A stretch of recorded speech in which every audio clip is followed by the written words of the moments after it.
डोंबिवली एमआयडीसीतल्या स्फोटासंदर्भातली बातमी आहे। स्फोटानं डोंबिवली एमआयडीसी हादरली आहे। एमआयडीसी मधील मेट्रोपॉलिटन कंपनीमध्ये बॉयलरचा स्फोट झालाय। स्फोटामध्ये काही कामगार आणि नागरिक जखमी झालेले आहेत, तर 200 मीटर परिसरातील घरांच्या काचा फुटल्याची माहिती मिळते।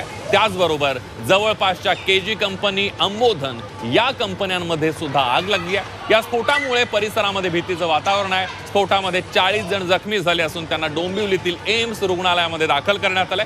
त्यापैकी 4 जणांवर अतिदक्षता विभागामध्ये उपचार सुरू आहेत। ही दृश्य आपण बघतोय डोंबिवली एमआयडीसी मध्ये झालेल्या या स्फोटाची दृश्य।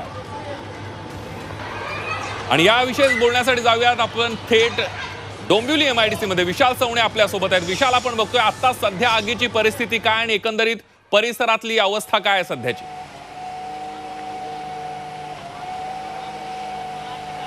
संदीप, आता मी ज्या ठिकाणी उभे आहे अगदी त्याच्या काहीच मीटर अंतरावरती हा स्फोट झालेला आहे। त्या कंपनीच्या अगदी बाहेर उभा आहे। अजूनही आग आतमध्ये धुमसते।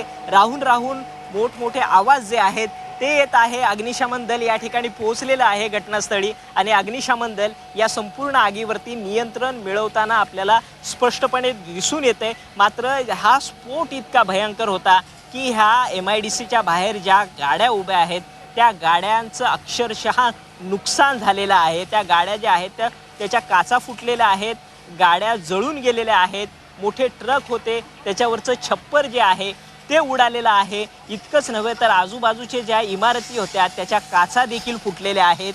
त्याचबरोबर आपण पाहिलं तर या एमआयडीसी परिसरामध्ये जितके कन्स्ट्रक्शन होतं किंवा जे काही कंपन्यांचं बांधकाम होतं त्याच्यावरचं संपूर्ण पत्र्याचं छत जे आहे ते उडालेलं आहे। यावरून आपण स्फोटाची तीव्रता किती भयंकर आहे हे जाणून घेऊ शकतो। या कंपनीमध्ये जिथे स्फोट झाला त्यातले अनेक कर्मचारी जे आहेत ते जखमी झालेले आहेत आणि त्या जखमी कर्मचाऱ्यांना जे आहे ते हा बघ, आता आपण थेट आपण दृश्यामध्ये दाखवू शकतो की तिथून एक बॉडी जी आहे ती काढलेली आहे। ती बॉडी त्या कंपनीच्या आवारातून बाहेर काढलेली आहे आणि जे फायर ब्रिगेडचे अधिकारी आहेत त्या व्यक्तीला जे आहेत त्या जखमी व्यक्तीला जे आहेत ते घेऊन जाताना आपल्याला पाहायला मिळत आहेत। त्याला थेट रुग्णालयामध्ये घेऊन जात आहेत।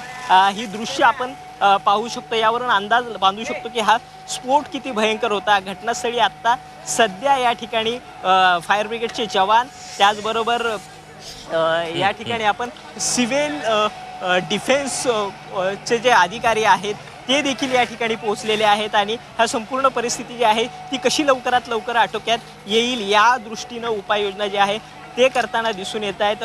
मात्र काही वेळापूर्वीच या ठिकाणी उदय सामंत आले होते आणि उदय सामंत यांनी काही गोष्टींवरती जे आहे तो प्रकाश टाकला। ते म्हणाले की काही वर्षांपूर्वी जे रहिवासी भाग आहे जिथे एमआयडीसी आहे, केमिकल फॅक्टरी आहेत आणि त्याच्या आजूबाजूला जो रहिवासी भाग आहे तिथली एमआयडीसी, तिथल्या फॅक्टरी, तिथल्या केमिकलच्या कंपनी आहेत त्या आगीच्या संदर्भातल्या स्फोटाच्या संदर्भातले अपडेट तुमच्याकडून जाणून घेत राहणार आहोत। तुर्तास धन्यवाद तुम्ही दिलेल्या सविस्तर माहितीबद्दल। आणि तुम्ही सुद्धा वार्तांकन करताना स्वतःची काळजी घ्या, कारण आग अजून आटोक्यात आलेली नाहीये। धन्यवाद विशाल।